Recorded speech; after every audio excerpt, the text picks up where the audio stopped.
짜잔. 좋아. 민성이하고 현진이도 아침부터 오는 거 어떻게 생각해? 그래요? 우리 훈이 오빠는요? 응? 훈이 오빠 10시 반에 오는 거 어떻게 생각해?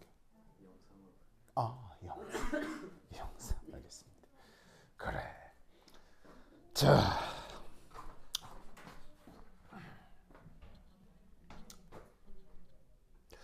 사실 이 말을 많이 들어봤을 거예요. 증기압이라고 하는 거. 근데 이제 이게 정확하게 어떻게 정의가 되는지에 대해선 가물가물할 수 있거든요. 그래서 이 증기압이 어떻게 정의되는지를 얘기를 해보도록 하겠습니다. 이 증기압이 여러 상태들의 어떤 물리적 상황을 표현하는 기본이 되기 때문에 증기압이 어떻게 정의되는지를 꼭 알아야 돼요. 자, 증기압이라고 하고 이제 영어 표현으로는 vapor pressure 라고 하거든요. vapor pressure라고 하는데 이 증기압이 이제 어떻게 정의되는지 한번 살펴보도록 하겠어요. 자, 우선 첫 번째 증발이라는 과정이 있죠. 우리말로 증발, 영어 표현으로는 vaporization이라고 하는 거. 누가 되는 과정이에요? 액체가 기체가 되는 과정을 우리가 증발이라고 하잖아요. 그러면 이런 과정에서 우리가 증기압을 정의할 수 있는데 그 증기압이 어떻게 정의되느냐? 바로 여기 보시면 어떤 세 가지 조건이 필요해요. 몇 가지 조건? 세 가지 조건. 자, 그렇다면 그 세 가지 조건이 뭐냐? 첫 번째, 짜자자잔, 닫힌 그릇. 무슨 그릇이요? 닫힌 그릇. 자, 만약에 여기 준비되어 있는 그릇이 지금 어떤 녀석들이 들어있는데 여기에 만약에 구멍이 빵 뚫려 있다. 그럼 이 경우는 증기압이 정의된다, 정의되지 못한다? 정의되지 못합니다. 그래서 증기압을 정의하려면 반드시 닫힌 그릇, 이게 필수입니다. 됐죠? 그 다음 두 번째,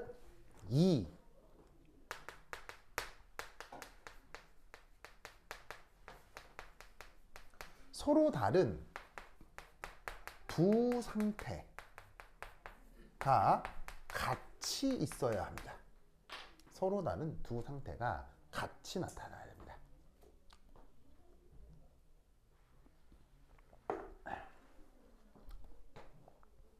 자, 서로 다른 두 상태의 공존이다. 그러면 여기 잘 보세요. 닫힌 그릇에 예를 들어 어떤 물질 A로 예로 들어볼게요. 그래서 L이라고 되어 있는 건 액체고 G는 기체잖아요. 그래서 지금 여기서 보시면은 A 리퀴드, 게스, A 게스 이렇게 되어 있는데, 자, 아래쪽에 당연히 아래쪽에 깔려 있는 게 액체죠. 왜냐하면 액체하고 기체 중 무조건 누가 더 고밀도예요. 무조건 누가 더 고밀도예요. 액체가 고밀도기 때문에 액체가 아래쪽으로 깔려 있죠, 그렇죠? 그래서 액체가 아래쪽에 깔려 있고, 그다음 여기 사실 기체라고 하는 건 눈에 보여요, 눈에 보이지는 않아요. 눈에 보이지는 않죠, 그렇죠? 그래서 어떻게 되냐면 요 위에 빈 공간이라고 인식이 되겠지만 여기에 이 녀석의 일부가 증발이 돼서 증기로 있다, 이렇게 생각을 해볼 수가 있다고요. 그러면 이렇게 아래쪽에 깔려가지고 찰랑찰랑하는 액체 부분과 뻥 비어져 있어서 아무것도 없는 것처럼 느껴지는 어떤 공간, 두 개가 내 눈에 같이 보이죠. 그럴 때 뭐라고 부른다? 공존이라는 말을 쓰는 거예요. 무슨 말인지 알겠죠? 그러면 이때 만약에 말이에요, 내가 지금 이 실험을 하는데 내가 초반에 욕심이 너무 많았어. 욕심이 너무 많아가지고 액체를 붓는데 깜빡 잘 모르고 액체를 끝까지 다 부어버린 거지. 깔깔깔깔 다 부어버린 거지. 그러면 그때는 서로 다른 두 상태의 공존이에요? 한 가지 상태만 있게 되는 거예요? 한 가지 상태만 있게 되는 거죠. 그럴 땐 증기압이 정의된다, 안 된다? 안 된다. 알겠죠? 혹은 이럴 수도 있어요. 여기 액체를 넣긴 넣었는데 액체를 예를 들어 너무 조금 넣은 거지. 아주 조금. 그래서 처음에 액체를 넣었다고 치고 그냥 스포이드를 한 방울 넣은 거야. 근데 조금 있다가 보니 이 조그만 액체가 싹 증발을 해버렸어. 싹 증발을 해버려가지고는 처음에 넣어줬던 액체가 싹 없어지고 전부 다 빈 공간 기체처럼 보이는 거야. 그런 경우는 공존이야, 한 가지 상태만 보여? 역시 또 한 가지 상태만 보이지. 그때 또한 증기압이 정의되지 못해? 정의되지 못합니다. 알겠죠? 그래서 증기압이 정의되려면 반드시 서로 다른 두 상태가 뭐가 돼야 돼? 공존. 아시겠죠? 자, 그러면 이때 여러분 공존의 정의는 뭘까요? 바로 언제 공존이라고 얘기하느냐? 바로 상경계라는 말을 쓸 거예요. 한글로는 상경계라고 번역하고요. 원래 말은 phase boundary예요. 요거를 우리말로 상경계 이렇게 번역을 한 겁니다. 그래서 이 두 상태가 공존한다는 건 바로 뭐다? 상경계가 나타난다는 얘기예요.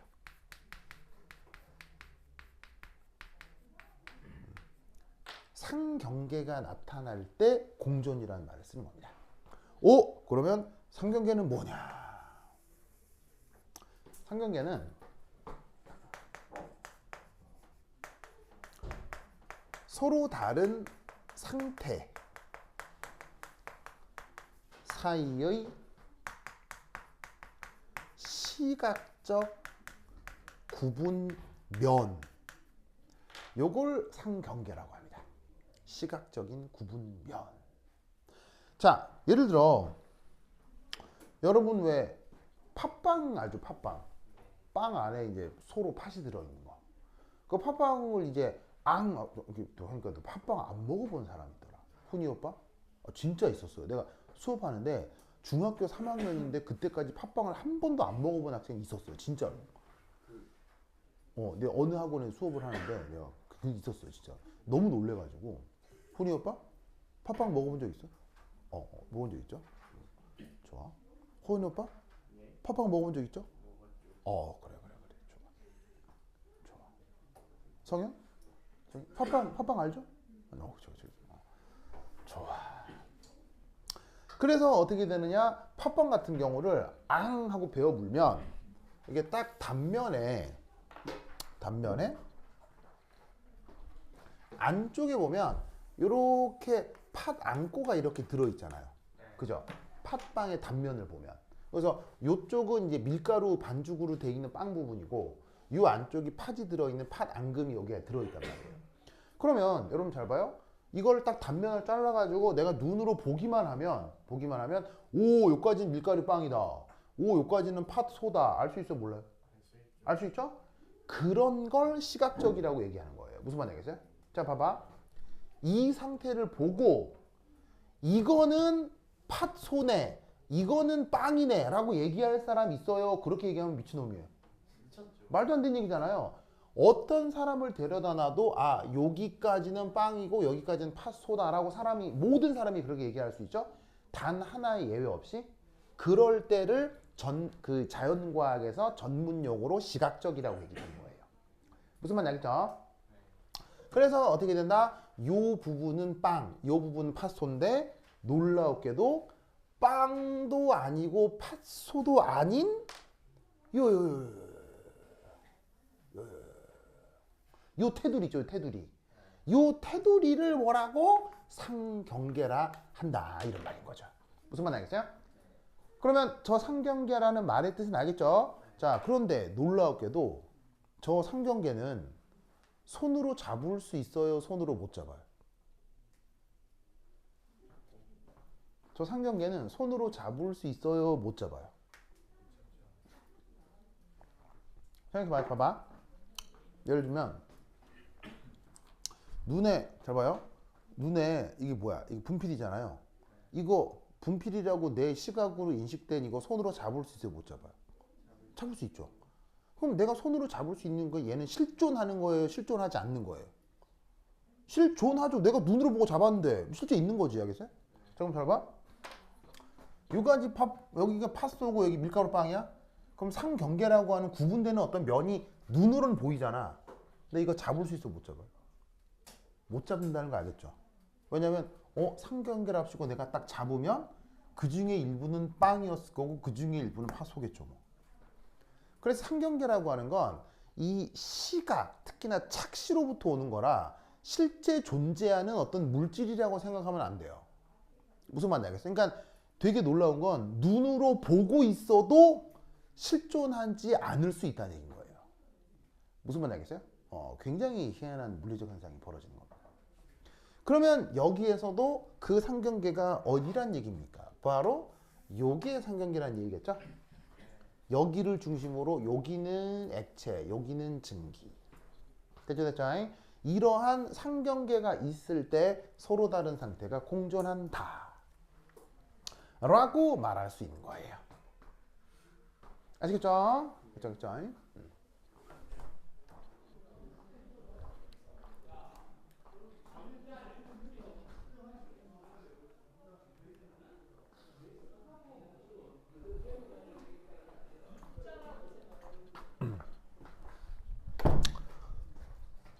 그래서 증기압을 저기하는 세 가지 조건 중 두 가지 얘기를 했고요. 그 다음 마지막 세 번째. 이 마지막 세 번째는 바로 상평형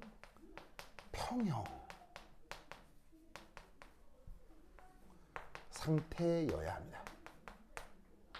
드디어 여기에 나와 있는 제목인 phase equilibrium, phase equilibrium 이걸 우리말 번역으로다가 상평형이라고 번역한 겁니다. 제목에 나와 있는 저 말이 이제 드디어 여기서 나오네요. 그럼 여러분 평형이란 말 들어봤죠? 뭐 화학을 아주 전문적으로 배우진 않았어도 평형이라는 말은 오메가메 들어봤을 거예요. 그리고 여기 상이라는 말이 있는데 이게 영어 단어로 쓰면 phase라고 해서 이게 조금 좀 익숙하지 않은 단어일 수도 있는데 얘를 어떻게 번역하기도 하냐면 상태란 말 알죠? 상태, 액체 상태, 기체 상태 이렇게 쓰는 그 상태가 영어로 쓰면 phase예요. 무슨 말 알겠죠? 그러니까 그렇게 치면 이제 상이라는 말도 우리가 일상생활에서 쓰는 말이 안 쓰는 말이에요. 쓰는 말이고 평형도 일상생활에서 쓸 수 있는 말인데 그걸 한꺼번에 합쳐놓은 상평형. 이게 과연 뭐냐는 거죠. 상평형을 어떻게 정의하면 될까요?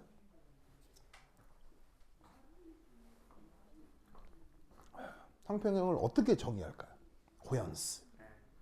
증발 속도와 액화 속도가 같을 때. 증발 속도, 액화 속도. 좋습니다. 나쁘진 않은데 조금 더 경제적으로 표현할 수 있어요. 조금 더 경제적으로. 더 짧게. 혼이 오빠 상평형 상태 어떻게 정의하면 될까요?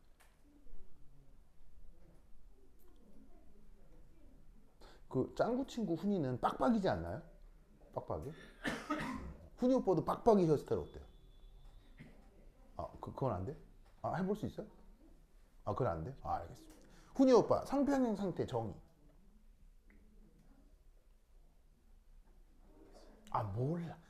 몰라. 그래요. 정치인인가? 몰라. 모르면 정치인 알겠어요? 네, 하여튼 그렇다. 자, 우리 감기소년? 자, 상평형 상태 어떻게 정의하면 되겠습니까?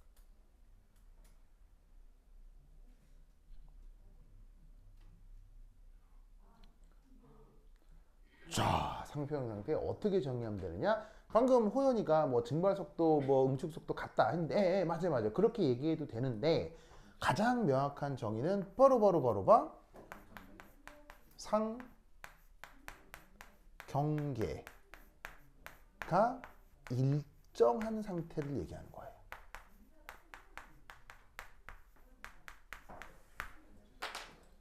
요걸 상평형 상태라고 합니다. 자, 예를 들어서 여기서 막 증발이 훨씬 더 자발적으로 일어나고 있다고 쳐봐요. 그럼 증발이 왁 일어나면 액체의 양은 늘어나겠어요? 줄어들겠어요? 증발이 되면 액체의 양은 늘어나겠어요? 줄어들겠어요? 증발이 되면 액체의 양이 상대적으로 줄어들 수 있잖아요. 줄어들면 내가 지금 눈으로 보고 있는 상경계가 가만히 있겠어요? 움직이겠어요? 움직이죠? 그때는 상평형이 아니라고. 알겠어요? 혹은 증기가 액체로 다시 응축한다고 칩시다. 그러면 어떻게 될 거냐면 이 액체의 양이 많아지겠어요? 적어지겠어요? 응축이 더 많이 되면 많아지겠죠? 그때도 상경계는 가만히 있겠어요? 상경계가 움직이겠어요? 그때 상평형이 아니란 얘기입니다. 그러면 상평형은 뭐냐? 내가 보고 있는 상경계가 어떻게? 가만히 있는 거. 무슨 말 알겠어요? 그게 상평형입니다. 무슨 말인지 알겠어요? 그러면 아까 증발 속도, 뭐 응축 속도가 같다네 이런 말을 했는데 그 모든 게 여기 간단하게 다 표현이 되는 거죠. 의미가 여기 들어가게 되는 거죠. 그래서 요게 상평형 상태. 됐습니까? 그래서 여기 나와 있는 요 세 가지 조건을 만족한 상태에서 짜잔 PA 요게 A 가스의 부분 압을 PA라고 쓴 건데 이걸 뭐라고 한다? 증기압이라고 한다. 아시겠죠? 이해하셨어요? 그래서 저기서 언급하는 저 PA라고 표시한 게 A 리퀴드의 증기압이다. 좋아. 성현 오케이? 그래요. 분이 알겠죠? 얘 또. 사실 동적 평형 안에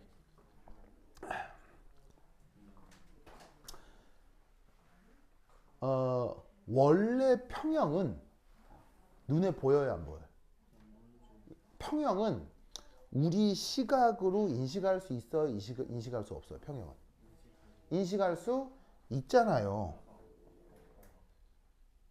원래 평형이란 건 사람의 눈으로 시각으로 인식할 수 있어요, 인식할 수 없어요? 인식할 수 있잖아요. 뭐 말인지 알겠어요? 왜냐면 그게 변하는지 안 변하는지 계속 보고 있으면 되는 거 아니에요. 그래서 원래 평형은 철저하게 어디에 매여 있냐면 시각에 매여 있는 거예요. 무슨 말 알겠죠? 그런데 여러분 동적 평형이라고 하는 것에서 아주 미시적으로 기체 분자가 모여서 액체가 되는 것 눈에 보여요, 안 보여요? 보일 리가요. 그리고 액체가 다시 기체로 퍼져나가는 거 눈에 보여요, 안 보여요? 보일 리가요. 그러면 동적 평형이라는 개념이 뭐냐면 실제 눈에 보이는 평형을 눈에 보이지 않는 개념으로 설명하려고 하는 게 동적 평형 개념이에요. 그래서 원래 평형은 그냥 평형밖에 없었어요. 근데 평형이라는 아이디어가 100년 전에 확립이 되고 난 후 그 다음 속도론이라는 개념이 지금으로부터 한 3, 40년 전부터 속도론이라고 하는 게 개발이 됐거든요. 조금 길게 하면 5, 60년 전에 그 속도론이라고 하는 게 개발이 되면서 기존에 있던 평형에 설명이 추가적으로 들어간 게 동적 평형이에요. 그래서 동적 평형은 눈에 안 보여요. 그래서 눈에 보이지 않는 어떤 생각으로 눈에 보이는 이 평형을 설명하기 위한 개념이 동적 평형이에요. 그러니까 당연히 동적 평형으로 표현을 하나 원래 시각적인 평형으로 설명을 하나 결과는 달라야 되겠어요? 같아야 되겠어요? 같아야죠, 뭐. 알겠죠?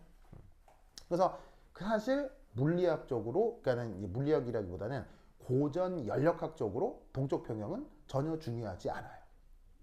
왜냐하면 고전 연력학적으로는 속도론이 전혀 개입되지 않아도 자연현상을 온전하게 설명할 수 있거든요. 그래서 동적 평형이라는 개념은 최근에 들어온 개념이라 없어도 고전 연력학적인 모든 평형은 설명이 다 가능합니다.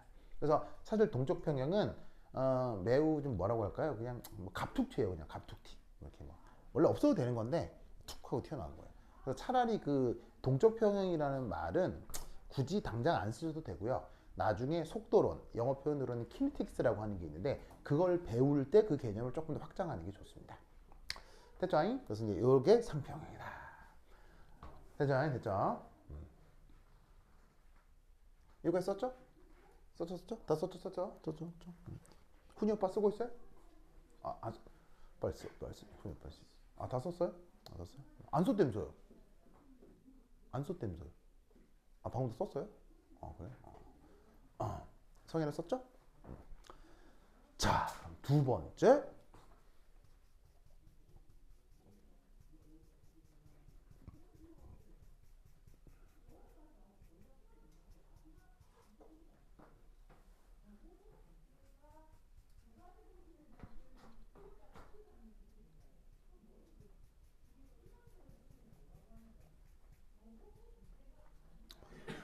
자, 그 다음 해볼까? 두 번째.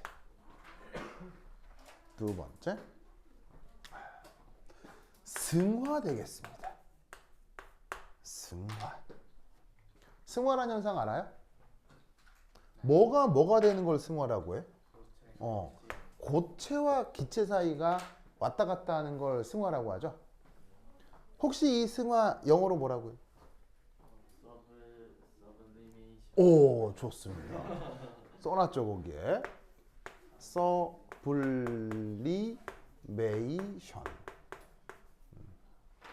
서블리메이션이라고 합니다.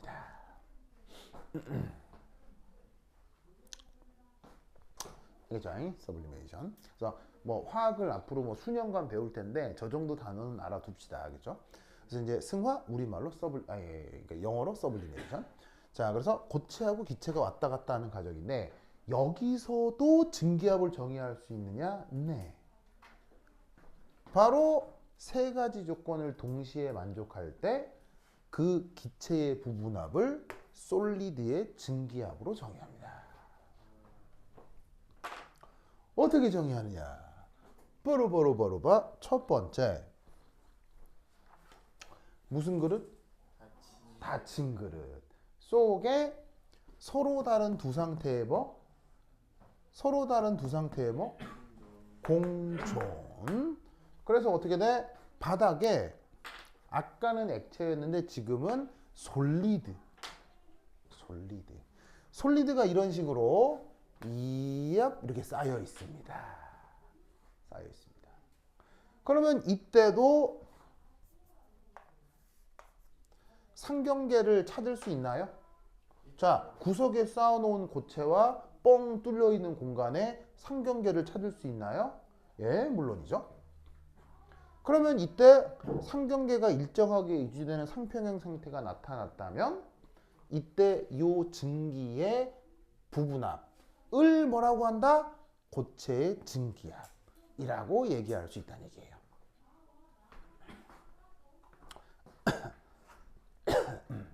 아시겠죠? 그래서 증발 과정에서와 마찬가지로 승화 과정에서도 뭘 정의할 수 있다? 증기압을 정의할 수 있다. 되죠? 이 논리를 꼭꼭 기억해 두시기 바랍니다. 그래서 우리가 평소에 예를 들면은 뭐 중학교 지구과학 시간에 뭐 예를 들면 뭐 이슬점 어쩌고 저쩌고 하면서 수증기압 이런 말 쓰죠. 수증기압. 포화 수증기압 뭐 이슬점 온도가 올라갔네 내려갔네 뭐 그런 말 쓰잖아요. 그 수증기압에서 수 빼면 뭐야? 수증기압 수 빼면 그게 지금 하고 있는 증기압이라는 얘기인 거예요. 그래서 사실은 증기압이란 말을 중등교과에서부터 배우거든요. 하지만 증기압이 요렇게 정의된다 라는 것을 중학교 교사들은 잘 몰라요. 근데 요즘에 증기압 안 배워요. 그 이슬점 이런 거 안 배워요? 이슬점은 배웠는데 포화 수증기압이 어째서 얘가 그냥 포화 수증기량이 유리되고 이렇게 안 하고 그냥 온도가 높아질수록 포화 수증기량이 늘어나고 이렇게 하는 포화 수증기량. 량 대신 압 쓰면 되잖아요. 포화 수증기 량 대신에 포화 수증기 압이라고 쓰면 되는 거 아니에요? 그럼 배우는 거네. 그렇게 되나? 그렇죠. 그리고 압력이라는 말은 물리 시간에 배워야 안 배워요? 중학교 때 배우나? 압력 나오지 않나? 배우잖아요. 그럼 물리 시간에 압력 배우죠? 그 다음에 화학 시간에 포화 수증기 양 배우죠? 합치면 증기압. 됐죠? 됐죠? 그래. 왜, 저 누구냐? 왜 호연이는 뭐 증기압 배우기가 좀 무서워요? 너무 무서워요. 진짜요? 왜 이렇게 안 배우려고 그러는 거예요? 막, 배우면 막 큰일 날 것처럼 막, 내가 알지, 내가 배우면 안 되는 걸 배워버렸어. 예를 들면 뭐 이런 거지, 막. 예를 들면 이거지, 하나님이 계시는, 바티칸을 중심으로 태양이 돈단다. 이럴 시기에 갑자기 지구가 태양주위를 돈다! 막 이렇게 해서 배워버렸어, 막. 그리고 마녀로 몰려가지고 눈깔 뽑혀가지고 막 화형 당할 입장이야, 지금. 지금 그런 상황인 거죠? 네. 그렇죠. 이제 앞으로 호연이 위치야, 위치. 마녀. 이제 눈깔 뽑히고 화형 당한다. 어? 아 진짜요? 그때 그랬어요. 그때 막 지동설 이런 거 얘기하면 눈깔 뽑고 막 불에 태웠어 진짜로. 어. 저기 뭐야 성현은 어떻게 생각해요? 눈깔 뽑고 막 불에 태우는 거에 대해 어떻게 생각해요? 그래 그래. 그래. 왜 성현아 뭐 기분 좋아요? 그래 좋아. 그래서 옛날엔 그랬었다. 예. 그래서 지금 아마 호연이가 그런 공포를 느끼나 봐요. 그래. 근데 이제 뭐 요즘은 그렇게 이제 뭐 무식하게 그러진 않아요. 하여튼 뭐 anyway. 자, 이거 기억하시고요. 됐어. 다 썼죠?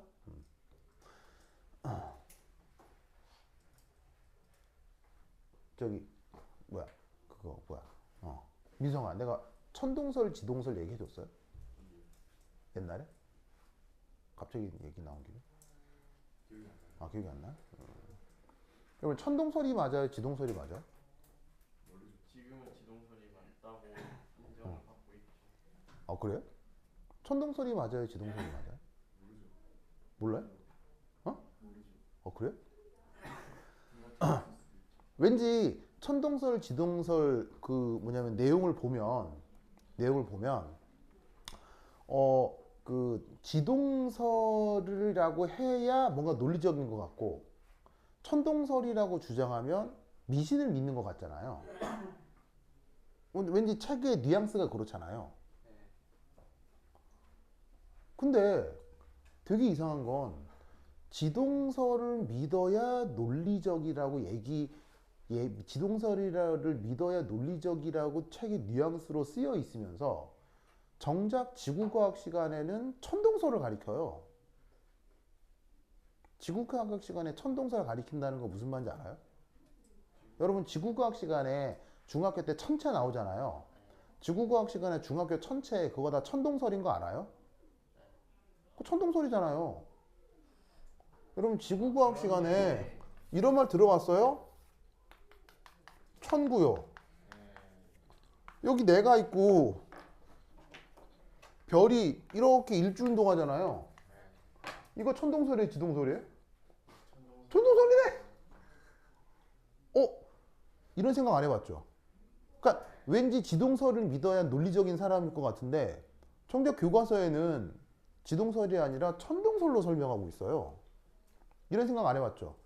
그리고 이 얘기를 교사도 이런 얘기 안 해주죠. 왜냐하면 교사도 이게 무슨 의미인지 모르니까요. 여기서 나타나는 수학적인 원리 있잖아요. 뭐 몇 날 며칠 몇 시에 뭐 해가 어느 방향에 뜬다 이런 거 말고요.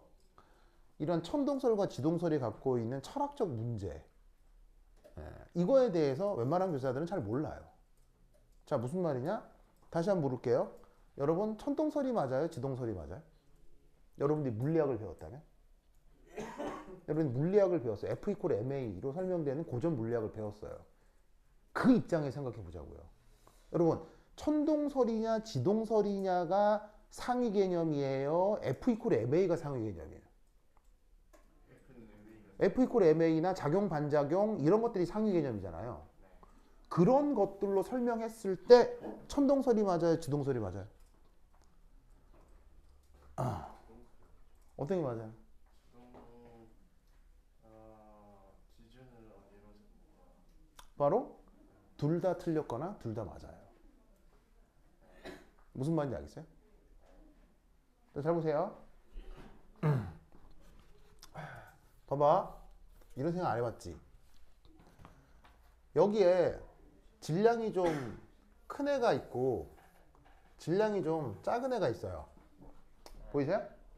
그러면 큰 놈하고 작은 놈을 짝대기로 연결시킨 다음에 손가락으로 탁 튕기면 이거 어떻게 움직여요? 손가락으로 탁 튕겨서 회전시키면 어떻게 움직여요? 어떻게 움직이냐면요. 얘만 회전해요? 사실 얘도 회전해요. 얘도 같이 회전합니다. 어디를 중심으로? 바로 무게중심이요. 무게중심이 고정이 되고요. 얘가 어떻게 돼요? 얘가 무게중심에 대해서 요 궤적을 따라 돌아요. 무슨 말인지 알겠어요?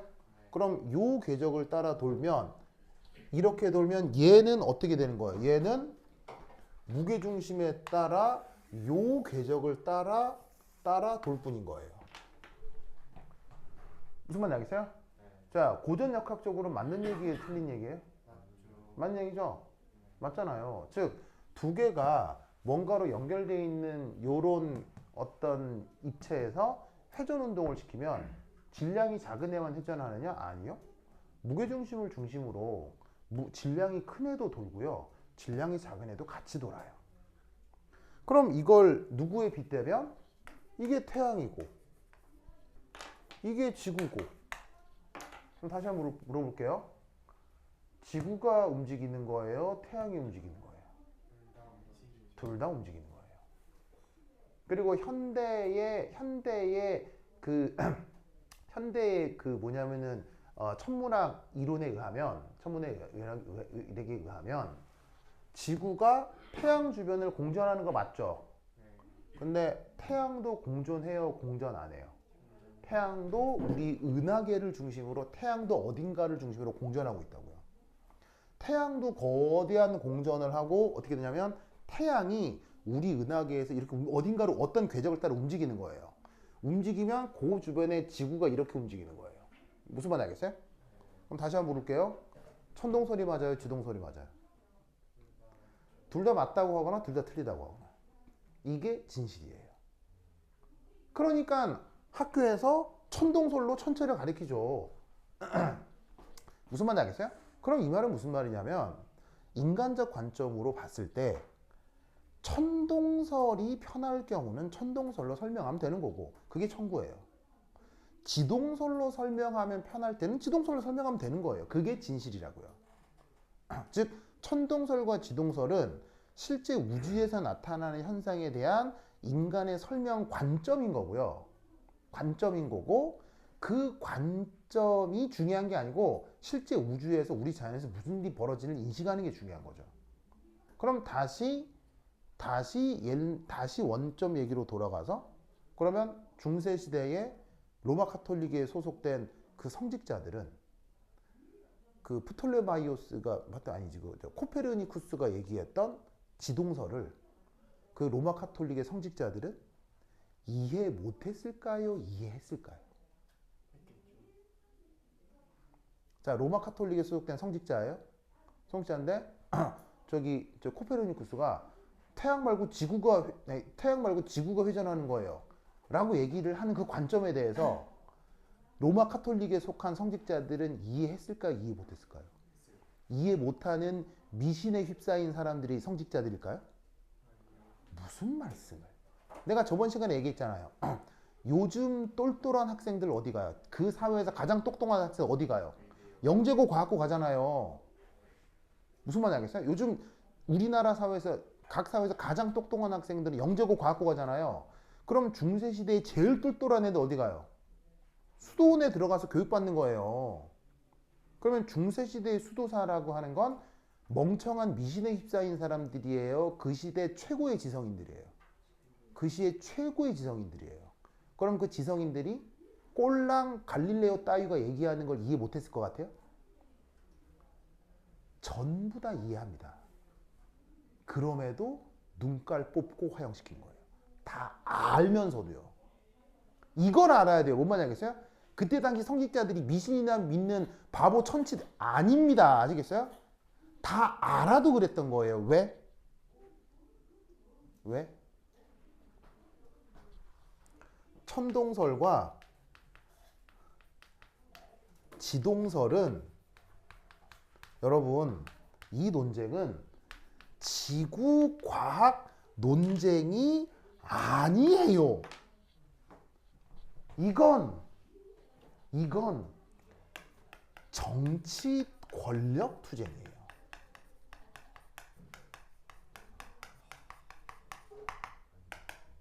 이해하시겠어요? 정치 권력 투쟁이에요. 자, 그러면 정치 권력 투쟁. 자, 잘 봐요. 기존의 정권이 있어요. 그 정권을 무너뜨리기 위한 시도가 뭐예요? 그걸 쿠데타라고 하죠. 내란이라고 하죠. 여러분, 인간이 죄를 짓죠. 인간이 죄를 짓잖아요. 인간이 죄를 짓으면 벌을 받죠. 예를 들면 절도는 뭐 감옥 2년, 살인은 3년 이상, 뭐 이런 식으로 뭐 3년 이상 무기까지 뭐 이렇게 형량이 정해져 있단 말이에요. 그럼 여러분, 인간이 저지를 수 있는 수없이 많은 죄 중에 그 형벌이 가장 무서운 범죄가 뭐예요? 예를 들면 우리가 생각하기 가장 생각하기 싫어하는 범죄 중에 하나가 예를 들면 강간 같은 게 있잖아요. 강간은 사실 그 범죄 자체가 우리의 뭐를 동요시키기도 해요. 내가 관여되지 않았어도 누가 누구를 강간했다라고 하면 우리 마음속이 뭐까지 막 흔들려요. 감정까지 막 요동이 되잖아요. 막 강간이란 말만 들어 막 이렇잖아요. 하지만 의외로 강간 범죄는 형량이 그렇게 높지 않습니다. 그럼 인간이 저지를 수 있는 형량이 가장 높은 범죄? 바로 쿠데타입니다. 바로 뭐라고? 쿠데타입니다. 즉 뭐냐면 반란을 일으켰을 때 있잖아요. 그때 형벌이 가장 강력합니다. 그래서 예를 들어서 옛날 조선시대 때 쿠데타나 반란 일으켜서 실패하면 어떻게 됩니까? 왜 이런 말 들어본 적 있어요? 삼족이 멸한다. 이런 말 들어본 적 있어요? 삼족이 멸한다? 여러분 삼족이 뭔 줄 알아요? 삼족? 할아버지, 아버지. 삼족이 뭐냐면요. 손자. 삼족이 나를 중심으로요. 나를 중심으로 내 자식, 그 다음에 내 자식, 내 아버지, 요 라인 있죠. 여기 일족이고요. 근데 이걸로 끝나는 게 아니에요. 내 아버지의 엄마 있을 거 아니에요. 내 아버지의 부인. 그러니까 나의 엄마 있죠. 엄마를 중심으로 한 요 라인이 이족이에요. 즉 뭐냐면 나를 중심으로 내 엄마의 언니. 그러면 나를 중심으로 이모님이잖아요. 다 죽는 거예요. 알겠어요? 이게 이족이에요. 삼족은 뭐게? 나를 중심으로 한 아내예요. 아내 집안 초토화. 이게 삼족이에요. 그럼 나를 중심으로 한 직계, 내 엄마 쪽 라인, 내 아내 쪽 라인, 이거 다 합치면 이거 한두 명이 아니죠. 이거 다 죽여버린 거예요. 이게 삼족을 멸한다는 뜻이에요. 그러면 자, 이게 너무 합리적인 형벌이에요? 이거 너무 잔인해요. 너무 잔인하죠? 이게 쿠데타가 실패했을 때, 반란에 실패했을 때의 형벌이에요. 그럼 이게 요즘은 바뀌었을까요? 요즘도 여전할까요? 요즘도 여전합니다. 여러분, 현대 산업사회, 이런 현대 발전된 사회에서도 쿠데타를 일으키거나 반란을 일으키죠? 그게 실패돼서 범죄가 되는 순간, 첫 번째, 반란 범죄는 뭐가 없죠? 공소시효가 없습니다. 공소시효가 뭐예요? 공소시효가 뭐냐면 어떤 범죄가 그 범죄 성립일로부터 몇 기간이 지나면 범죄가 소멸되는 요걸 공소시효라고 합니다. 보통 공소시효가 10년 잡거든요. 근데 범죄의 종류에 따라 좀 달라요. 좀 소소한 범죄는 10년, 좀 무서운 범죄는 20년 이렇게 되거든요. 그래서 범죄 성립일로부터 몇 년이 지나면 그 범죄를 없애버리는 거예요. 왜냐하면 이게 행정적으로 그걸 유지하는 비용이 너무 많이 들 거 아니에요. 계속 경찰이 그 수사를 들고 있어야 되잖아요. 그러니까 인간에서 벌어진 일이 불행한 일도 있지만 그 불행한 일을 너무 오래 길게 잡으면 이거 서로 에너지 낭비가 심하기 때문에 그래서 생긴 제도가 공소시효라는 제도예요. 그런데 공소시효가 없는 범죄가 두 개가 있어요. 공소시효가 없는 범죄 두 개. 첫 번째가 반란이에요. 두 번째가 인류범죄예요. 인류범죄가 뭐냐면 나치의 유대인 학살 같은 거. 요 두 개가 공소시효가 없어요. 그리고 대한민국에서 반란에 대한 형량은 뭔지 아세요? 반란에 대한 형량? 사형 아니면 무기징역이에요. 즉 윤석열의 운명을 알겠죠.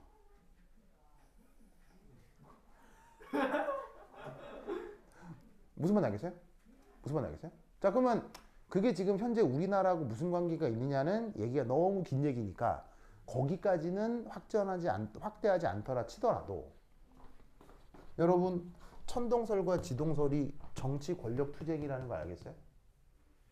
자, 이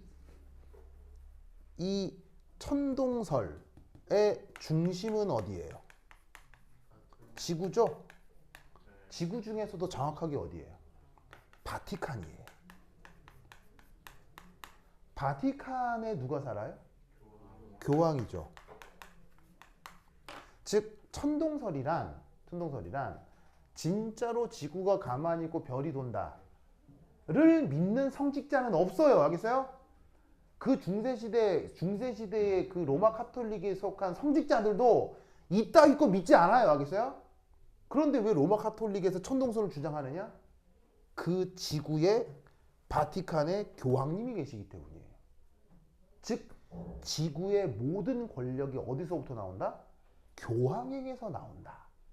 그 시기를 우리가 뭐라고 불러요? 중세의 암흑기라고 부르는 거죠. 그러면 지동설은 뭐야? 그 권력을 누가 가져가겠다? 지식인들이 권력을 가져가겠다는 거예요. 이 지동설은 쿠데타입니다. 알겠어요? 쿠데타예요. 뭐 말인지 알겠어요? 그러니 눈가를 뽑고 불에 태우는 거예요. 그 내용을 이해 못해서 그런 게 아니에요. 이해하셨어요? 자, 이제 되게 그럴듯하죠? 생각해봐. 꼴랑 여러분도 이해하는 천동설, 지동설을 여러분들 성공지 이해하잖아요.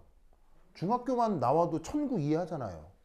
꼴랑 여러분들도 이해하는 그걸로 사람 눈가를 뽑고 불에 태워? 자, 너무 이상해요? 너무 당연해요? 이상하죠? 진실은 이건 거예요. 무슨 말인지 알겠어요? 이제 이해가 되죠?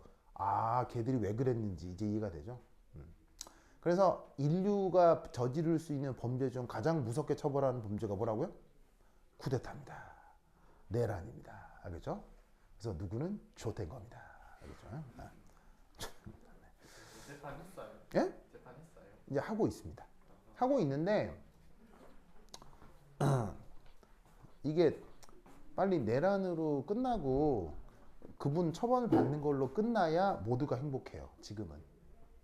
그리고 이미 미국 입장에서 미국은 이미 어떻게 결판을 내고 있냐면 그 이제 내란 쿠데타 쪽으로 가는 걸로 이미 미국이 라인을 잡았기 때문에 이걸 되돌리기는 힘들어요. 그래서 현 정권에서 무슨 짓을 하건 미국이 이미 다 감시하고 있기 때문에 힘듭니다.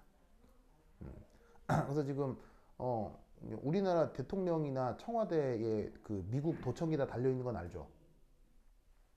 다 달려 있어요. 이번에 쿠데타 실패한 큰 이유 중에 하나가 뭐예요? 이번에 쿠데타 실패한 가장 큰 이유 중에 하나가 바로 우리나라 대통령실과 대통령이 하는 모든 내용을 CIA가 다 도청하고 있기 때문이에요. 다 도청하고 있어요, 지금. 도청하고 있습니다. 도청하고 있어서 지금 현 정부가 무슨 짓을 하건 미국이 먼저 합니다. 그래서 군사 이동을 미국이 먼저 알고 먼저 감시했어요. 그래서 미국이 우리나라에서 그 현 정권에서 벌어지는 쿠데타를 우리나라의 다른 여러 언론인들과 정치인, 언론인들에게 미리 알렸어요, 미국이. 몇몇 언론인들한테 미국의 어떤 정보 라인이 우리나라에서 쿠데타가 벌어지는 걸 먼저 알렸어요. 그래가지고 이게 지금 실패가 된 거예요, 사실은. 그래서 쿠데타가 일어날 걸 미국이 먼저 알았던 게 실패의 큰 원인 중에 하나예요. 물론 우리나라의 시민의식도 큰 역할을 했고요. 그래서 뭐 상황이 그렇습니다. 그래서 지금 상황이 이래서 현 정부 입장에서는 어떻게 해볼 방법이 없어요. 왜냐? 미국 입장에선 우리나라에서 쿠데타가 일어나는 게 트럼프가 원하는 일이에요. 우리나라에서 쿠데타가 안 일어나는 게 트럼프가 원하는 일이에요. 우리나라에서 전쟁이 안 일어나는 걸 트럼프가 원하고 있거든요. 만약에 바이든 정부였으면 우리나라에서 쿠데타를 허용했을 수도 있습니다. 근데 트럼프는 우리나라에서 쿠데타나 내전을 원치 않는 사람이거든요. 그래서 지금 현 정권의 쿠데타 시도는 실패할 가능성이 훨씬 더 높아졌습니다. 그래서 사실은 쿠데타를 일으키기 전에 미국의 정치 상황도 원래는 살펴야 되겠어요, 안 되겠어요? 만약에 쿠데타를 하는 입장에서 살펴야 되겠죠? 그런데 트럼프로 바뀌었는데도 쿠데타를 일으켰다는 건 미국의 상황을 고려했다는 얘기예요? 전혀 고려하지 않았다는 얘기예요. 그러니까 쿠데타를 일으키시는 쪽도 실력이 있었다는 얘기예요? 실력이 없었다는 얘기예요? 네, 뭐 너무 슬픈 상황입니다. 알겠죠? 뭐 하여튼 그렇다. 아유. 네. 그래서 이제 사람들 잘 모르는 것 중에 하나가 이제 곧 대통령이 바뀌겠죠. 어떤 식으로건. 그럼 현재 대통령은 청와대에 있어요? 용산에 있어요? 용산에 있죠. 그러면 새로 바뀐 대통령은 다시 용산으로 갈까요? 청와대로 들어갈까요? 청와대로 들어가는 게 보통이겠죠. 왜냐면 미국 대통령은 백악관, 뭐 예를 들면은 뭐 백악관, 그 다음에 저기 영국 총리는 엘리제궁, 그러니까 영국 총리는 베이커가 10번지, 그 다음에 김정은은 주석궁, 뭐 이런 것처럼 우리나라 대통령은 청와대에 있어야죠. 근데 여러분 정권 바뀌면 맨 처음 할 일이 청와대 다시 지어야 돼요. 다시 지어야 돼요. 네, 다시 지어야 돼요. 박물관 된 거 아니었어요? 청와대 완벽하게 가루로 만들고 새로 지어야 돼요. 여러분, 멀쩡한 건물을 부수고 새로 짓는다. 자, 좋은 일이에요? 너무 말도 안 되는 일이에요. 너무 말도 안 되는 일인데 그렇게 해야 돼요. 왠지 아세요? 도청기가 잔뜩 깔려있기 때문이에요. 여러분, 원래 대한민국 정부를 도청하는 건 다른 나라 정보부 입장에서 하기 쉬운 일일까요? 극도로 어려운 일일까요? 극도로 어렵습니다. 왜냐하면 대한민국 정보부와 대한민국 정부는 도청 청정 지역이기 때문입니다. 왜죠? 대한민국 정보부의 도청 기술이 전 세계 탑티어이기 때문이에요. 여러분, 우리나라 IT 기술 좋아요, 나빠요? 최고 수준이잖아요.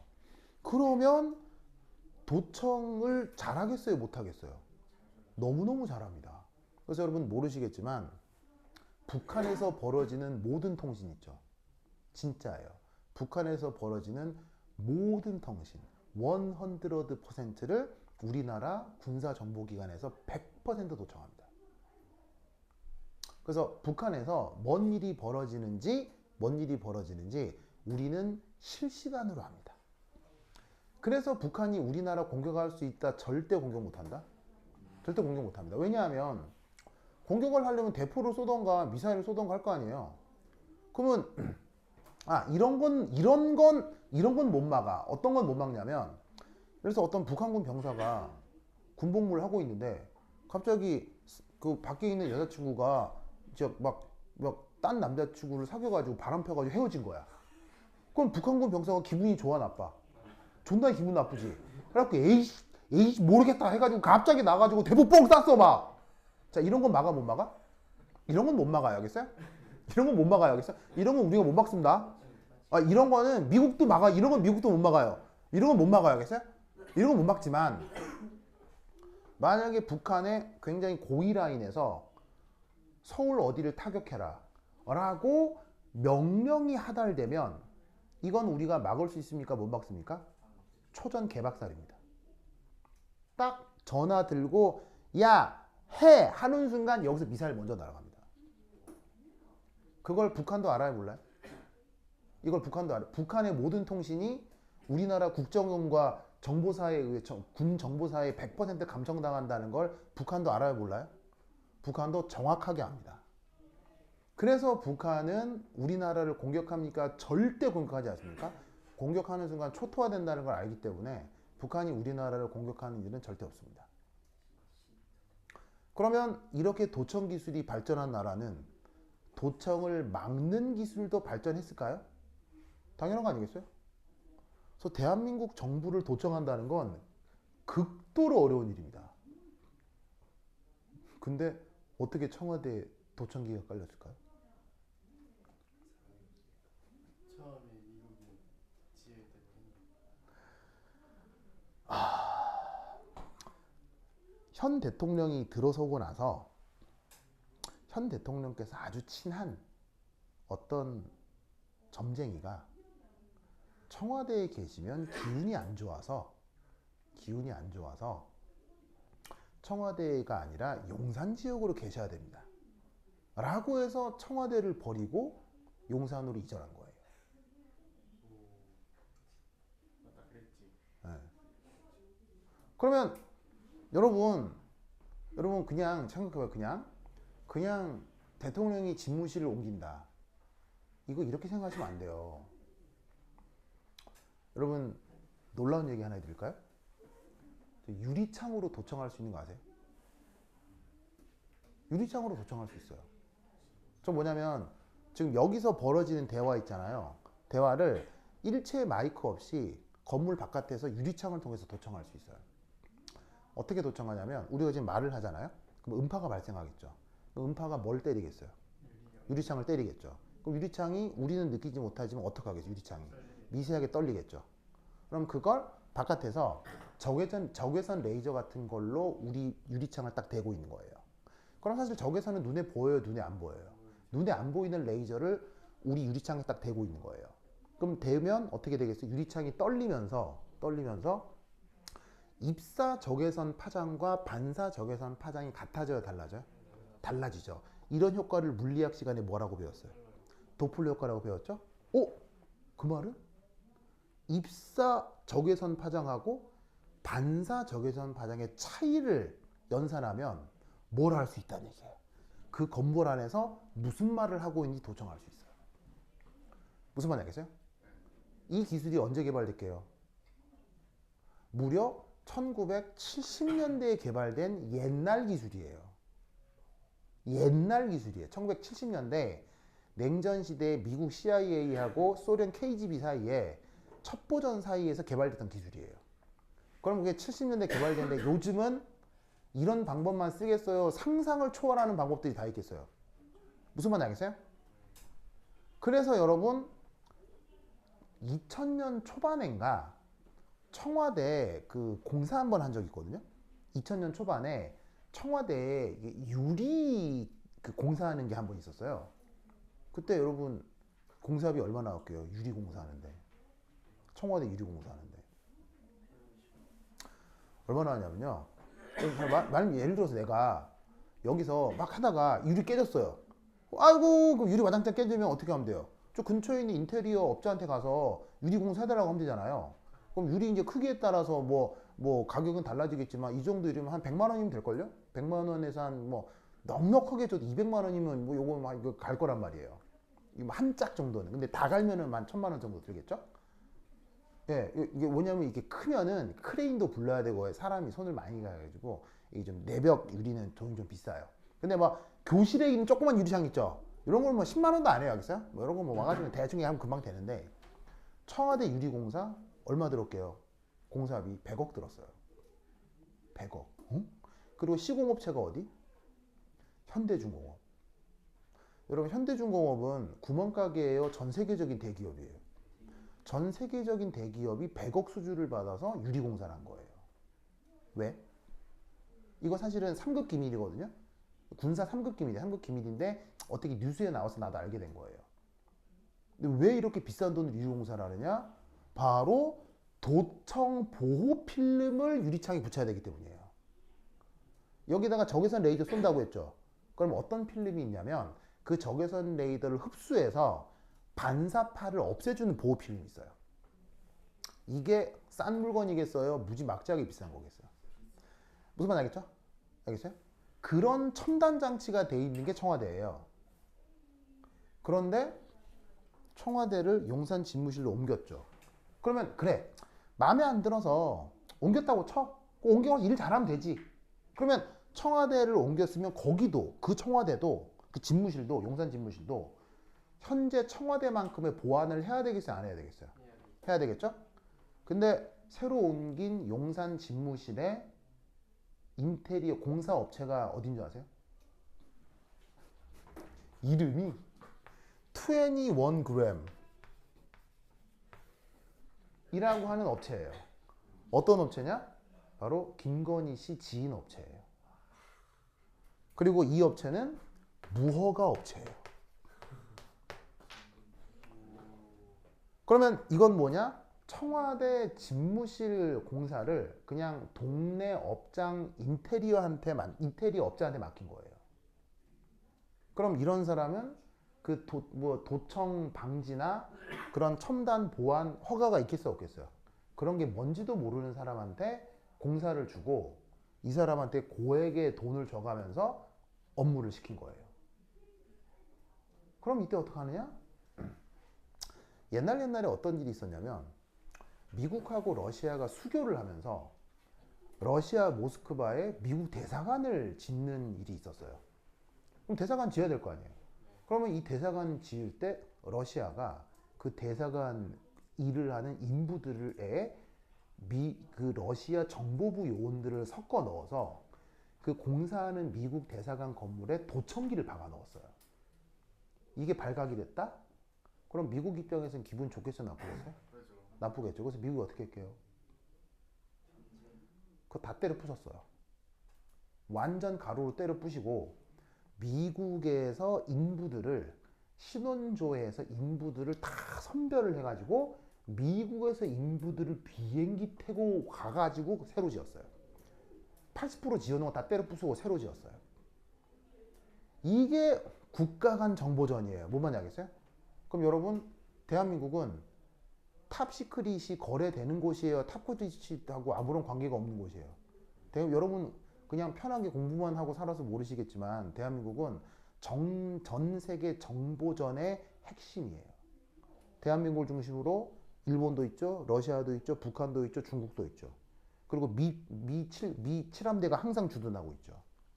전 세계 가장 위험한 정보가 모이는 곳이 한반도예요. 그러니 대한민국은요, 전 세계 모든 스파이들이 있는 곳이에요. 여러분, 북한만 우리나라에 간첩 보낼 것 같죠? 북한이 보내는 간첩은 세 발의 피해요. 우리나라엔 일본 스파이, 중국 스파이, 미국 스파이, 러시아 스파이 다 있어요. 그러면 21g 무허가 업체라고 했죠? 무허가 업체에서 인부들 대충 골라가지고 대통령 집무실 지었겠죠? 이 인부들에 누가 섞여 있었다는 얘기예요. CIA 요원이 섞여 있었어요. 그래서 얘가 현재 용산 대통령 집무실에 도청기를 설치했어요. 그러면 내가 지금 하는 얘기는 거짓말일까요, 진짜일까요? 네이버에 찾으시면 다 나와요. 네이버에 치시면 그대로 나와요. 그러면 CIA가 대통령 용산 집무실에 도청기를 설치한 거 확인된 사실이냐? 네, 확인된 사실이에요. 어떻게 확인이 됐느냐? 그러면 윤석열이 있는 공간에 그런 정보들을 CIA가 도청했겠죠? 그럼 도청한 거를 문서 작업을 해야 될 거 아니에요? 그 문서 작업을 미국 CIA 어떤 말단 군인이 문서 작업을 했을 거 아니에요? 문서 작업을 하다 보면 내용을 볼 거 아니에요? 문서 작업을, 사우스 코리아? 프레지던트 윤? 우리나라랑 미국이랑 우방국 아니야? 이게 뭐지? 해가지고 그 말단 직원이 그거를 아는 기자한테 흘린 거예요. 그 아는 기자가 그걸 들고 백악관에서 벌어지는 안보보좌관인가 국방부 장관인가가 이게 막 발표할 때 기자가 질문한 거예요. 기자가 저 지금 CIA에서 한국 정부 도청하고 있다는데 맞습니까? 그랬더니 그 자리에서 미국 국방부 장관이 예, 유감스럽지만 사실입니다 라고 인정했어요. 진짜 여러분, 진짜 네이버 찾으면 진짜 나와요. 진짜 나와요. 거짓말 아니고 진짜 나와요. 그래서 그럼 생각해봐. 아무리 우방국이라도 대한민국 정부의 대통령 집무실을 다른 나라가 도청한다. 저 기분 좋아요, 나빠요? 이건 아니지. 뭔 말인지 알겠어요? 내 나라의 대통령이 지금 내 마음에 들건 안 들건 그거와 별개로 다른 나라 정보부가 대통령 집무실을 도청한다? 이건 아니지. 이게 미국이 인정한 거예요, 지금. 그럼 잘 보세요. CIA가 용산 집무실에만 도청기 설치해 있을까요? 자, 청와대가 잠시 어떤 적이 있어요? 청와대가 잠시 박물관처럼 관광 코스로 개봉된 뭐 공개된 적 있죠. 공개된 적 있죠. 거기에 전 세계 모든 스파이들이 관광객으로 위장하게 들어와서 도청기 다 설치했을 거예요. 왜? 다음 대통령은 청와대로 들어갈 가능성이 높으니까요.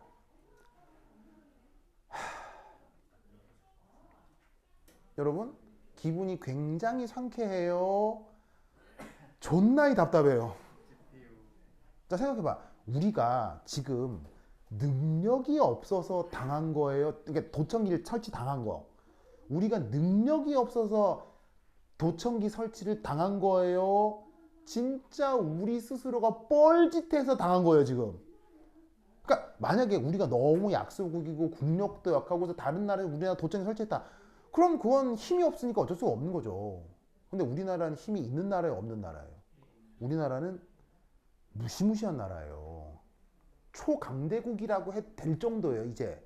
강대국이라고 해도 될 정도의 군사력을 가지고 있는 나라예요. 기술력과. 그런데 그런 나라에서 다른 나라 정보요원에 의해 도청기 설치를 당하다니. 이건 현 대통령을 좋아한다, 싫어한다를 떠나서 기분 좋은 일이에요. 존나이 부끄러운 일이에요. 미쳐버리겠어요, 미쳐버리겠어요. 그러니까 정권이 바뀌면 첫 번째 해야 될 거, 청와대부터 다 때려 부셔야 돼요, 알겠어요? 그러면 그 멀쩡한 건물 때려 부시는 거 기분 좋아요, 나빠요? 나쁘지만 아무리 생각해도 이 사실을 알고 있다면 부셔야 되겠어요, 안 부셔야 되겠어요? 부시는 방법밖에 없습니다. 못 찾습니다, 이거. 사람이 이게 숨기기로 작정하면 못 찾습니다, 알겠어요? 못 찾습니다. 그거 언제 다 찾아요? 그러니까 때려 부시고 새로 짓는 게 훨씬 싸게 맥히는 거예요. 지금 우리나라 상황이 이래요. 성현아, 이런 얘기 처음 들어봤죠? 재밌었어요? 그래서 만약에 정권 바뀌고 나서 그 정권을 새로 이어받은 어떤 정부에서 청와대를 새로 지어야 된다라고 얘기를 한다면 뭐 그럴 수 있겠구나라고 생각을 해달라 이런 말이죠, 알겠죠? 이게 정보 국가 간 정보전이라는 건 무서운 겁니다. 엄청 무섭습니다. 이걸로 사람 여러 죽이기도 합니다. 그래서 여러분, 영화에서 보는 첩보원들끼리 총싸움 하는 거 실제 있는 일이게요, 없는 일이게요? 존나이 맨날 합니다. 각국 정보부들끼리 총싸움 존나이 많이 합니다. 심지어 우리나라에서도요.